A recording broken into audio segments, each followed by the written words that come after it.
15 জুলাই পর্যন্ত আমাদের যে রেস্ট্রিকশানগুলো ছিল, বাধ্যবাধকতা বিভিন্ন রাজ্যের বিভিন্ন ব্যাপারে কোভিডের জন্য, কোভিড মহামারীর জন্য, সেটা 15 জুলাই পর্যন্ত এক্সটেন্ড করা হচ্ছে। কিন্তু এর মধ্যেও মানে আমরা একটা অনেক লোককে সুযোগ দেওয়ার জন্য আমরা দেখছি যে কিছুটা হালকা করে দিলে কি হয়। রাত্রির টাইমটা যেটা 9টা থেকে ভোর 5টা পর্যন্ত স্ট্রিক্টলি প্রহিবিটেড ছিল, সেটা প্রহিবিটেড থাকবে। তখন এমার্জেন্সি ছাড়া কোনো কাজ হবে না। বাট যেমন এবার আমরা বাস, সরকারি বাস, প্রাইভেট বাস এগুলো অ্যালাউ করে দিচ্ছি। সরকারি বাস, প্রাইভেট বাস, জেলার বাস, রাজ্যের মধ্যে চলে যে বাসগুলো, প্লাস হচ্ছে অটো, টোটো, ওই যে সমস্ত মানে আছে যানবাহন, হ্যাঁ 50% ক্যাপাসিটি নিয়ে অ্যালাউ করছি। এবং vaccination of drivers and other staff, regular sanitization of vehicle and mandatory wearing of mask, এটা করা হচ্ছে বাই অল। এছাড়াও সেলুন এবং বিউটি পার্লার আজকালকার দিনে অনেকে ইউজ করে এবং অনেক ছেলেমেয়েরা চাকরি করে খায়, সেটাও অ্যালাউ হচ্ছে।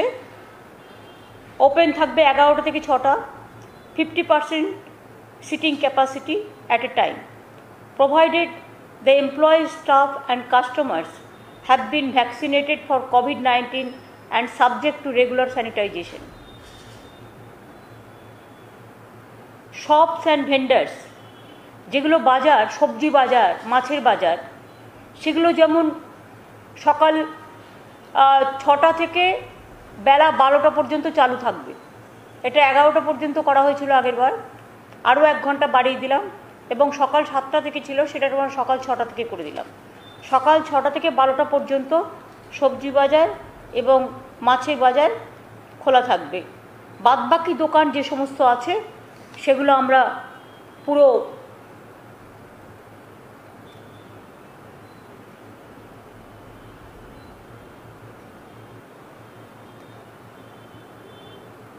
বাদবাকি সব দোকান আমরা 11টা থেকে 8টা পর্যন্ত করে দিয়েছি। 11টা থেকে 8টা সব দোকান খুলে দেওয়ার ব্যবস্থা করা হয়েছে। এইগুলোই কনসিডার করা হয়েছে। জিমটাও আমরা কনসিডার করেছি 50%, তাই তো? জিমটা ভুলে গেছো, 50% কনসিডার করা হয়েছে, যেটা 6টা থেকে 10টা আর 4টে থেকে 8টা। এটা হচ্ছে জিমে অনেকে যায়, জিমে তারাও 50% ক্যাপাসিটি নিয়ে এবং সমস্ত স্যানিটাইজেশন, মাস্ক পরে, এগুলো পরে করতে হবে। কারণ আমরা একটু টেস্টও করতে চাই। কারণ আপনারা জানেন কোভিড সিচুয়েশন, যখন ইলেকশন লাস্ট ডেট ছিল 8 ফেজে, তখন এটা 33% হয়ে গেছিল। যেদিন ফার্স্ট ডে অফ ইলেকশন ছিল বেঙ্গলে, ফার্স্ট ফেজ, সেদিন 3% ছিল, 2% ছিল। কিন্তু আমরা বারবার বলেছিলাম ক্লাব করে ইলেকশনটা করো। সেটা না শোনার ফলে এইটা বাড়তে বাড়তে বাড়তে বাড়তে 8 ফেজে 3.3% হয়ে গিয়েছিল, 33% হয়ে গিয়েছিল। এখন এটা আমরা 3.3%-এ নামিয়ে নিয়ে এসেছি। যদি আপনারা জানেন যে বাংলা খুব কনজেস্টেড এরিয়া, আমাদের 10 crores-এর ওপর পপুলেশন। অনেক রাজ্য আছে পপুলেশন খুব কম, ছোট রাজ্য। আমাদের রাজ্য কিন্তু বড় রাজ্য। এবং আমাদের ডিসচার্জ রেটও এখানে 97.36% হয়ে গেছে। এটা আমাদের হেলথে সকলে কাজ করেছে। আমার অনেক অনেক কনগ্রাচুলেশন তাদের সকলকে, কোভিড ওয়ারিয়ারদের। এবং যেটা ডেলি নাম্বার অফ কেসেস ছিল 22,000-এর মতো, 22,000 প্লাস, সেটা কমে এখন 1,800-তে এসছে সারা রাজ্যে।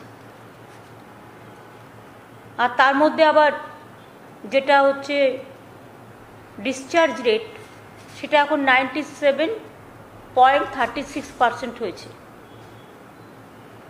কোভিড-19-এর ভ্যাকসিনেশন 2.12 কোটি লোককে ইতিমধ্যেই দেয়া হয়েছে। বিশেষ করে 40 লক্ষ পাবলিকের মধ্যে যারা সুপার স্প্রেডার ক্যাটাগরি, তাদেরও দেওয়া হয়েছে।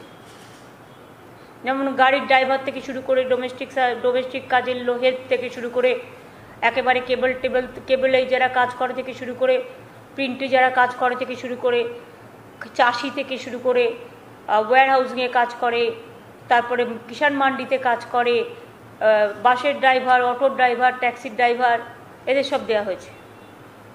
2,12,00,000 ইতিমধ্যে আমাদের দেওয়া হয়ে গেছে। কিন্তু রেস্ট্রিকশন যেটা সেটা থাকবে, কারণ অনেকেই আমি এখনও দেখছি মাস্ক পরছেন না। ফিজিক্যালি ডিস্ট্যান্সিং এবং মাস্ক পরাটা এটা বাধ্যতামূলক করতে হবে, তার কারণ যাতে থার্ড ওয়েভ আমাদের এখানে এসে ক্ষতি না করতে পারে, এটা দেখে নিতে হবে। আর আমি আপনাদের আগেই বলেছি যে রিটেল শপ টপ এগুলো সব খোলা থাকবে 11 থেকে 8টা, খাবার দোকান থেকে শুরু করে সব। আর private and corporate offices may remain open as per normal working hours from 10 to 4 PM এবং with not more than 50%। Early এটা ছিল 25%, এখন করা হয়েছে 50%। আর এই যে প্রাইভেট কর্পোরেট যারা করবে তাদের কিন্তু ফিজিক্যালি ডিস্ট্যান্সিং মেনটেন করতে হবে, ভ্যাকসিনেশন করতে হবে, মাস্ক পরতে হবে এবং এমপ্লয়িজদের ট্রান্সপোর্টেশনের ব্যবস্থা তাদেরই করতে হবে। এই অ্যারেঞ্জমেন্টটা গভর্নমেন্ট করবে না। Bank and financial institution May remain open during normal working hours, earlier 10 to 2 PM। এখন কি নর্মাল করে দিচ্ছে মানে 4টা পর্যন্ত? কেন?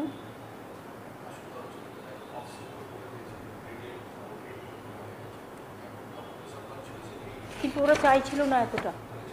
হ্যাঁ, এটা 10 to 2ই থাকুক,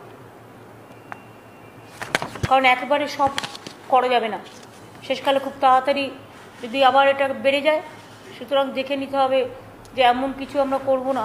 আর আমরা এটা একটু ছেড়ে দেখছি যে এটা কি হচ্ছে, মাইনাস প্লাস কি, সেই দেখে আবার পরবর্তী পর্যায়ে ব্যবস্থা। এর উপরে কারো কিছু জিজ্ঞেস করার আছে? দিদি, আপনি বাস, অটো ইত্যাদি চালানোর কথা বললেন, কিন্তু ট্রেন কি চলবে না? ট্রেনটা যেমন দিদির সাথে কে বলছেন? আপনি কে বলছেন? কোন চ্যানেল থেকে বলছেন? আমি সঞ্জু সুর বলছি, আর+. ট্রেনের কথা কি আমি আলোচনা করেছি? যখন আলোচনা করিনি তখন আলোচনা থেকে বাদ, এখন ওই পরিস্থিতি হয়নি।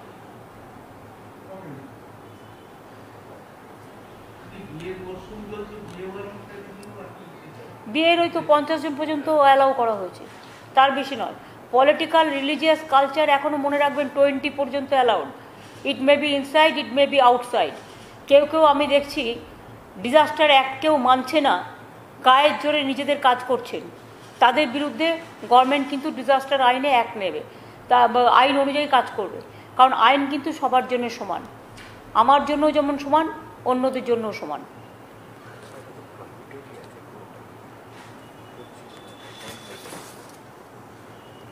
কারণ আপনারা যদি দেখেন লক্ষ্য করে, এই যে আমাদের যে নবান্নর যে অর্ডারটা, নোটিফিকেশানটা, ডেট মানে 14/6/2021 বেরিয়েছিল, তাতে কিন্তু পরিষ্কার লেখা আছে all social, political, cultural, academic, entertainment related gatherings, groupings and congregations shall continue to be prohibited. যার জন্য তৃণমূল কংগ্রেস অফিসে আমার বড় মিটিং ক্যান্সেল করে দিয়ে আমাকে 20 জনকে নিয়ে মিটিং করতে হয়েছিল। কিন্তু আমি এখন দেখতে পাচ্ছি কোনো একটা পলিটিক্যাল পার্টি তারা যেখানে ইচ্ছে ঢুকে যাচ্ছে এবং গাদা গাদা লোক নিয়ে ঢুকে যাচ্ছে, ডিজাস্টার আইন মানছে না। যারা মানবে না তাদের বিরুদ্ধে ডিজাস্টার আইন অনুযায়ী ব্যবস্থা নেওয়া হবে। দিদি, পলিটিক্যাল পার্টির কথা বললেন, 21শে জুলাই কি কোনো ভাবনা চিন্তা আছে? কারণ এখানে তো অনেক মানুষের আবেগ জড়িত। 21শে জুলাই আমরা এখনো ভাবিনি, আমরা ভেবে বলে দেবো। যেহেতু লকডাউন চলছে এবং 15ই পর্যন্ত তো আরও এক্সটেনশন হলো, সেজন্য পরে 6টা দিন আমরা হাতে পাবো, তাই ওটা ভেবে বলে দেবো।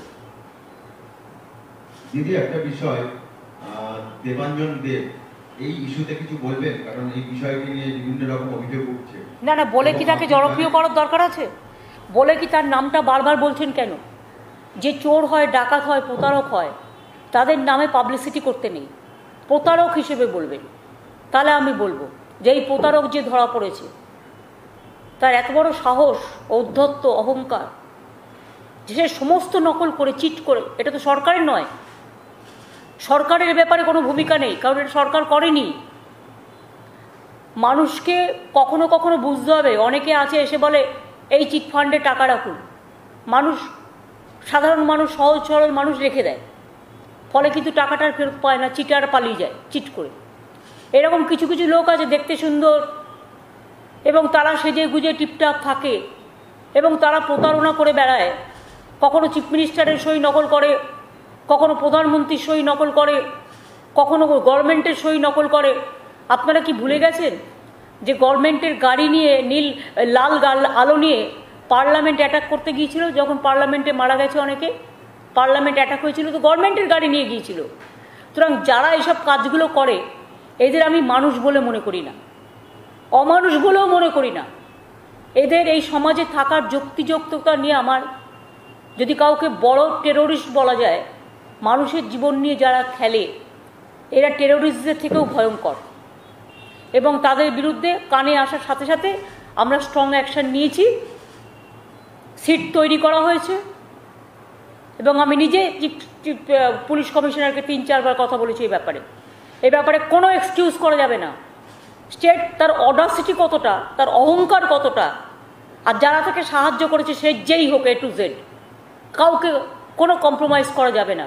Will take all strong action. Police already start করেছে। তিনি যাকে যাকে এইসব ইঞ্জেকশন পুশ করেছিলেন তাদের নামও জোগাড় করা হয়েছে এবং তাদের পুরো স্বাস্থ্য ডিপার্টমেন্ট একটা এক্সপার্ট টিম করেছে। স্বাস্থ্য ডিপার্টমেন্ট তাদের প্রত্যেকের শরীরের দিকে নজর রাখছে। যেখান থেকে বলছি ভ্যাকসিন কিনেছিল সেই জায়গাটাও রেড করা হয়েছে, সেখানে এখন পাওয়া যাচ্ছে না। এবং আমরা নজর রাখছি পেশেন্টগুলোর ওপর, এবং সেই পেশেন্টদের আবার ভ্যাকসিন দেওয়া যায় কিনা সেটা এক্সপার্টস কমিটি ঠিক করবে, দেখে নিয়ে। আর মিমির শরীর অসুস্থ, এটা নিয়ে আপনারা যেমন চিন্তিত, আমরাও চিন্তিত। আমি নিজেও কথা বলেছি ওর সাথে। ওর একটা গল ব্লাডারের প্রবলেমও আছে, যার জন্য অসুস্থটাও হয়েছিল। এবং আমি এখনও বলি যে আমার ধিক্কার জানানোর ভাষা নেই। আমি সবাইকে বলবো এই ধরনের চিটারদের কাছ থেকে দূরে থাকুন।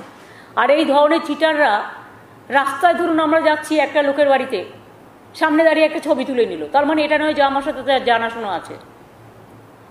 ধরুন আমি এয়ারপোর্টে যাচ্ছি, একটা সেলফি আমি অনেক সময় অ্যালাউ করি না। কেন অ্যালাউ করি না জানেন তো? এই কারণে, আমরা এয়ারপোর্টে বসছি প্লেনে, দূর থেকে বসে ফটোশপ করে ছবি তুলছে।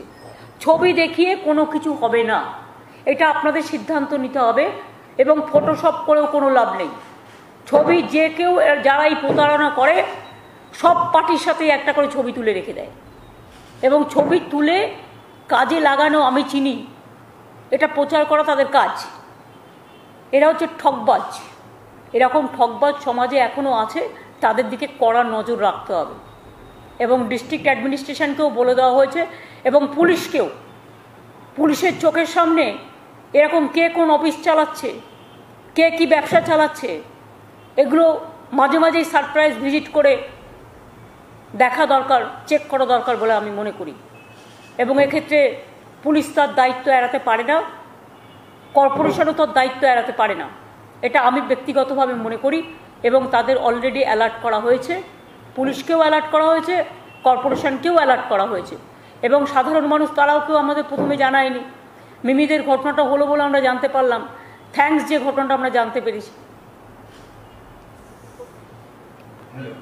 ইতিমধ্যে গ্রেফতার করা হয়েছে, সব রকম ব্যবস্থা নিচ্ছে রাজ্য সরকার, কিন্তু বিজেপির পক্ষ থেকে তারা বলছে সিবিআই তদন্তের দাবি করছে। পাশাপাশি কিছু না জানিয়ে বিজেপির কিছু বিধায়ক তারা স্বাস্থ্য ভবনে পৌঁছে গেলেন এবং পরবর্তী সময় ধরুন আমি একটা কথা বলি, শুনুন, ওদের কাজ হচ্ছে ইডি আর সিবিআই। তাই যদি তদন্ত করতে হয় তাহলে প্রথম তদন্ত করতে হয় সিবিআইকে। কোভিডে যারা মারা গেল তাদের গঙ্গার জলে ভাসিয়ে দিয়ে তাদের কোনো হিসেব নেই। গুজরাটের পার্টি অফিস থেকে, বিজেপির পার্টি অফিস থেকে কোভিড ভ্যাকসিন দেওয়া হয়েছিল, কে দিয়েছে পারমিশন? আগে নিজেদেরগুলো সিবিআই এনকোয়ারি করুক। রাম মন্দির নিয়ে শিবসেনা যে কমপ্লেন করেছে, যে টাকা নিয়ে তছনছ করেছে ল্যান্ড নিয়ে, আগে সেগুলো নিয়ে সিবিআই করুক। বিজেপির মুখে এসব কথা বলার শোভা পায় না, তার কারণ এই ক্ষেত্রে যারা প্রতারক তারা বিজেপির কাছ থেকেও ইন্ধন পায় এবং পেয়েছে। বিজেপির অনেক প্রতারককে আমরা ধরেছি, এবং এখনও খুঁজলে অনেক পাবেন, অধিকাংশই প্রতারক। দিদি, এই ন্যাশনাল হিউম্যান রাইটস কমিশন তারা কলকাতা রয়েছে, আমি জানি যে আপনি নির্দেশ দিয়েছিলেন, প্রশাসন কঠোর হাতে মোকাবিলা করেছে, তার সত্ত্বেও কিন্তু আজকেও তারা অনেক মানুষের সঙ্গে দেখা করেছে, সিআরপিএফ মেসে সেক্টর 5-এ তারা দেখা করেছে, এই বিষয় নিয়ে কিছু বলবেন? আমার বলার নেই এই কারণে, কারণ আপনারা সাংবাদিকরা বাংলার সবাই আছেন, ইভেন ন্যাশনাল প্রেসও যারা আছেন তারাও বাংলায় আছেন। আপনারা বলুন তো, ইলেকশনের পরে কোনো ঘটনা ঘটেছে? ঘটনা ঘটলে তো আমাদের চোখের সামনে সেটা আসতো, আর কোথাও একটা ছোট্ট ঘটনা ঘটলেও আমরা সঙ্গে সঙ্গে স্ট্রংলি হ্যান্ডেল করি। কী এমন ঘটনা ঘটেছে? এরা পলিটিক্স করবার জন্য কখনো গভর্নর চলে যাচ্ছেন এর বাড়ি ওর বাড়ি, এটা রুটিন। কখনো হিউম্যান রাইটসকে ডেকে নিয়ে এসে পাঠিয়ে দিচ্ছে।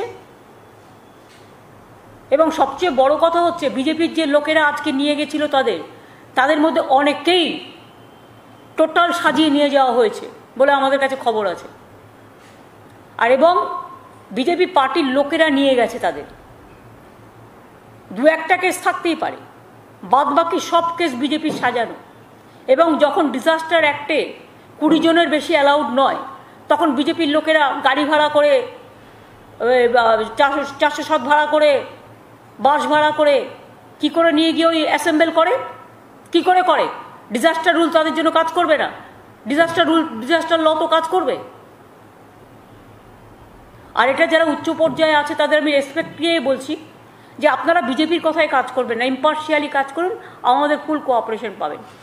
এই তো রাজ্যপাল দেখলেন তো, ঘুরে এলো উত্তরবঙ্গ থেকে। কি করতে গেছিলেন? কত লোককে নিয়ে গেছিলেন? আরও আজকে আবার নতুন টিম গেছে উনি চলে আসার পর, কারণ সেখানে আরেকজনকে রেখে দেওয়া হয়েছে। কাদের সাথে মিট করেছেন?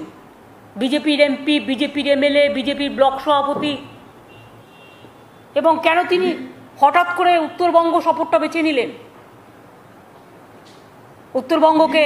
উত্তরবঙ্গকে ভিন্ন ভিন্ন ছিন্ন ছিন্ন করার খেলায় মত্ত হতে। এবং আমি এটাও জানি, আমাকে কেউ কেউ বলেছে, তাদের বলা হয়েছে আন্দোলন গড়ে তোলো। এটা রাজ্যপালের কাজ নয়। আমি সরি, কতকগুলো কর্তব্য, কতকগুলো ভূমিকা থাকা উচিত। আমি এরকম রাজ্যপাল আগে কখনো দেখিনি। তবুও কনস্টিটিউশন, যতদিন থাকবেন দেখা করব, যতদিন থাকবেন কথা বলবো, এটা আমার কাটছি। তবে ওনাকে যাতে সরিয়ে নেওয়া হয় এর জন্য আমি 3টে চিঠি লিখেছি। এটা কেন্দ্রীয় সরকারের ভেবে দেখা উচিত, জেদাজেদি না করে। হ্যাঁ বলুন। আমরা কি খাবো সেটা উনি ঠিক করবেন, আমরা কি করব সেটা উনি ঠিক করবেন, কোন অফিসার কোথায় যাবে সেটা উনি ঠিক করবেন। উনি নিজেকে কি ভাবছেন? এখানে একটা ইলেক্টেড গভর্নমেন্ট 2 মাস আগে ম্যান্ডেট নিয়ে এসছে। এত ম্যান্ডেট নিয়ে আসার পরেও উনি ডিকটেট করবেন কেন? সবাইকে ডিকটেট করেন।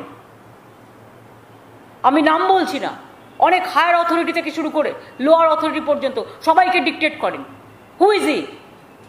He is merely A governor, nothing else. Is it the way how central government is functioning? Why they will disturb the state like this? Somewhere they are sending governor, somewhere they are sending National Human Rights Commission, somewhere they are sending Tribal Commission, Minority Commission, this and that later, what not? Even pandemic situation also they cannot afford. Why they are not taking action against UP Chief Minister, where hundreds of dead bodies are lying with the Ganges? It's a big crime. There is no number, no record. Why they are only obstructing Bengal and abusing and accusing Bengal? What Bengal have done the wrong thing? What for? They tried, they failed. Even how they organize the election, everybody you have seen, from money to election commission, how they help them, how they capture the administration. Every officer change, every IC change, every observer change. It is just like a party oriented one election. I have never seen like this. It is not the democracy. We fought against the autocrats. But after that, when we won the election, they should have digested it. They should have tolerated it. They should have accepted the public verdict. Instead of that, every day they are calling the governor and giving the information. They are sending the ED and they are sending the CBI and they are sending the I know what not to disturb only our people. Why? Can they manage India? How many countries they ban India? Not allowing because of COVID? Don't you think it is a matter of shame for the country? We feel proud for our country and we feel embarrassed when we are totally banned from the outside. What they are doing? Except the election and to capture the election and rigging and sometimes to fight, to play the dirty game through this social network. The fake report.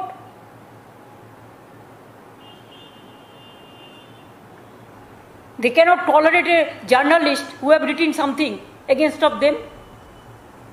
FIR has been lost against of him also. What they think? I am sorry to say, nowadays the media became very weak. Otherwise, if all the media should have done the right thing, I think you can save the democracy. The judiciary, the media, these two can save the democracy. Otherwise, India will lost everything.